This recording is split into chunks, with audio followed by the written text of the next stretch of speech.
किसी भी सेंटेंस को बनाने के लिए हमें 3 पार्ट की जरूरत होती है। कौन कौन सा पार्ट है? पहला है सब्जेक्ट, दूसरा है वर्ब और तीसरा है ऑब्जेक्ट। ये तीनों के बगैर कोई भी सेंटेंस बन ही नहीं सकता है। कभी कभी ये होता है कि ये दोनों, कभी कभी होता है कि भी प्लस ऑब्जेक्ट, ये 2 तरीके से सेंटेंस बनता है। पहला में 3 है, सब्जेक्ट है, वर्ब है और ऑब्जेक्ट है, और दूसरा में वर्ब है और ऑब्जेक्ट है। फॉर एग्जाम्पल समझो कि सब्जेक्ट वर्ब ऑब्जेक्ट कैसे समझेंगे। तो जैसे कोई भी सब्जेक्ट क्या क्या हो सकता है, देखो आई सब्जेक्ट होता है, वी सब्जेक्ट है, यू सब्जेक्ट है, दे सब्जेक्ट है, ही सब्जेक्ट है, सी सब्जेक्ट है, इट सब्जेक्ट है और नेम सब्जेक्ट है। अब नेम में जैसे मान लिया कि राहुल लिखा तो राहुल भी एक नेम है, और मीना या मोना ही समझो, मोना एक नाम है। तो I, we, you, they, he, she, it और नेम, नेम में लड़का लड़की दोनों। नेम में बहुत सारा नेम आ सकता है, जानवर का नाम आ सकता है, जगह का नाम आ सकता है। नेम तो अनंत है, आदमी ही का नाम नहीं, बहुत सारी चीज़ों का नाम आएगा। तो हमारा सब्जेक्ट हमेशा इतना ही रहेगा, 1 2 3 4 5 6 7 8, ये 8 ही हमारा हमेशा सब्जेक्ट रहेगा। तो पहले हम आई से लेते हैं, आई एम आ बॉय। तो इसका मतलब हुआ कि मैं एक लड़का हूं। तो देख लो, आई सब्जेक्ट है, एम वर्ब है और आ बॉय जो है ये ऑब्जेक्ट है। यानी ये सब्जेक्ट हो गया, ये वर्ब हो गया और ये ऑब्जेक्ट हो गया। अब दूसरा वाला है डू दिस, डू दिस, इसका मतलब हो गया यह करो। अगर बोलें राइट दिस, राइट दिस, यह लिखो, तो ये जो हो गया ये इम्परेटिव सेंटेंस हो गया। तो इसे कभी दूसरे दिन दूसरे क्लास में इसको डिटेल से पढ़ेंगे। आज जो हमें पढ़ना है वो बेसिक, जो पहला दिन है, आज पहला दिन को इतना ही से स्टार्ट करेंगे। तो सब्जेक्ट हमारा हमेशा इतना ही रहेगा। कौन कौन सा रहेगा वो सामने तुम्हारे लिखा हुआ है। इसका हिंदी मीनिंग जो होगा, आई माने मैं होता है, वी माने हम होता है, यू माने तुम होता है, दे माने वे, ही माने वह, सी माने वह। तो ही माने वह ये मर्द के लिए और सी माने वह औरत के लिए। इट माने निर्जीव के लिए, इसका भी मतलब वह होता है, और बाकी तो यहाँ नाम है। तो यहाँ देख ले, तो आज हमको डिस्कस इसी पे करना है, सब्जेक्ट पे, वर्ब पे और ऑब्जेक्ट पे। तो वर्ब जो है हमारा यहाँ पे 2 तरीके से यूज होगा। पहला वर्ब जो है वो मेन वर्ब के तौर पर यूज होगा, मेन वर्ब, और दूसरा जो है वो हमारा यूज होगा हेल्पिंग वर्ब के तौर पर या ऑक्सिलरी वर्ब के तौर पर। ये 2 तरह का वर्ब यूज होगा, मेन वर्ब और ऑक्सिलरी वर्ब। और हमेशा स्ट्रक्चर मेरा कैसा रहेगा, सब्जेक्ट, वर्ब और ऑब्जेक्ट। और यहाँ जो दिए हुए हैं वर्ब प्लस ऑब्जेक्ट, तो ये तो हो गया इम्परेटिव सेंटेंस, तो ये दूसरे दिन पढ़ेंगे, दूसरे क्लास में पढ़ेंगे। तो सब्जेक्ट, वर्ब और ऑब्जेक्ट। तो मेन वर्ब क्या क्या होता है, तो कुछ उदाहरण के लिए हम यहाँ लिख देते हैं। राइट मेन वर्ब है, स्टडी मेन वर्ब है, रीड मेन वर्ब है, गो मेन वर्ब है, कम मेन वर्ब है। तो इतना ही हम लेते हैं, बहुत सारा आप तुम देख सकते हो। और दूसरा जो है ऑक्सिलरी वर्ब। ऑक्सिलरी वर्ब क्या क्या होगा, ऑक्सिलरी वर्ब होगा is, am, are, was, were, has, have, had, will, shall. अब सभी का मीनिंग लिख लो। इज माने है, एम माने हूँ, आर माने हो या हैं, वाज माने था, थे,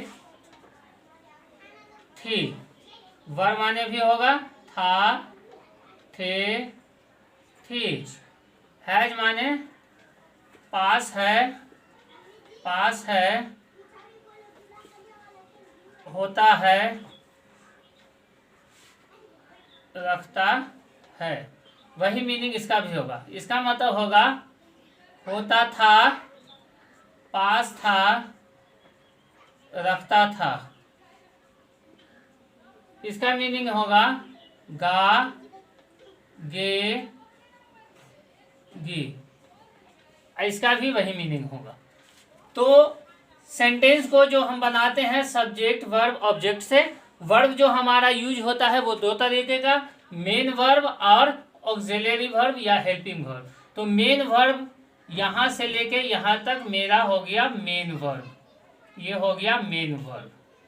और यहाँ से लेके यहाँ तक और यहाँ से लेके यहाँ तक ये सब हो गया मेरा कौन सा, ऑक्सिलरी वर्ब, हेल्पिंग वर्ब। तो अब क्या करेंगे हम कि हम सेंटेंस बनाएंगे। तो सेंटेंस बनाएंगे जैसे यहाँ हमको बनाना है कि उसके पास एक कलम है, उसके पास एक कलम है। तो हम क्या बना सकते हैं, उसके पास एक कलम है, ही हैज आ पेन, उसके पास एक कलम है। अब यहां बनाते हैं कि वह लिखती है, शी राइट्स, वह लिखती है, उसके पास एक कलम है, वह लिखती है। वह एक लड़का है, तो ही इज अ बॉय। मैं एक लड़का हूं, आई एम अ बॉय। तुम एक लड़का हो, यू आर अ बॉय। तुम एक लड़का थे, तो क्या होगा, यू वर बॉयज। वह एक क्लर्क था, ही वाज अ क्लर्क। तुम्हारे पास एक कलम थी, तो यू हैड अ पेन। उसके पास एक कलम थी, शी हैड अ पेन। यह एक चींटी है, इट इज एन एंट।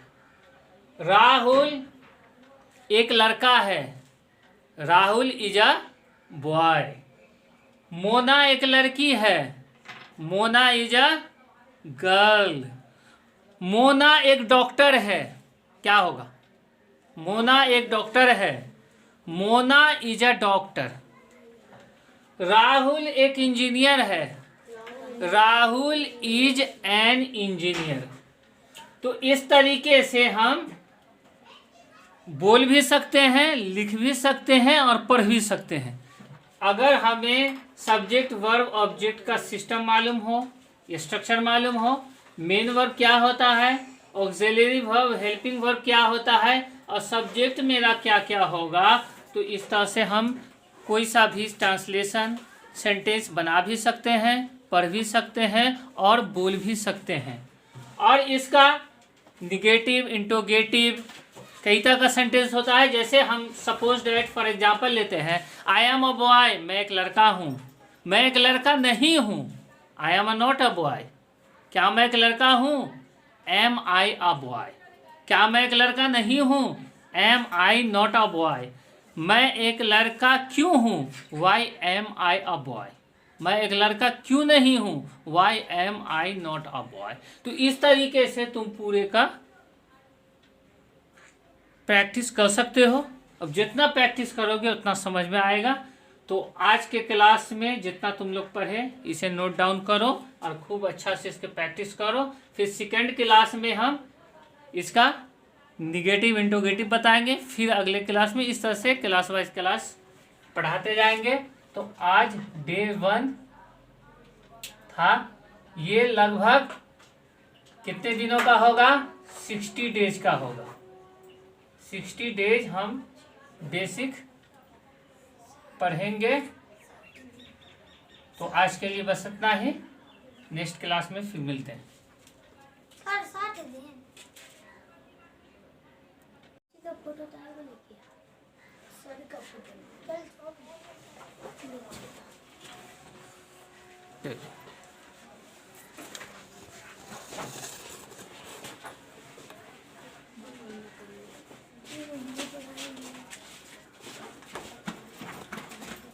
उतार लियो समझे।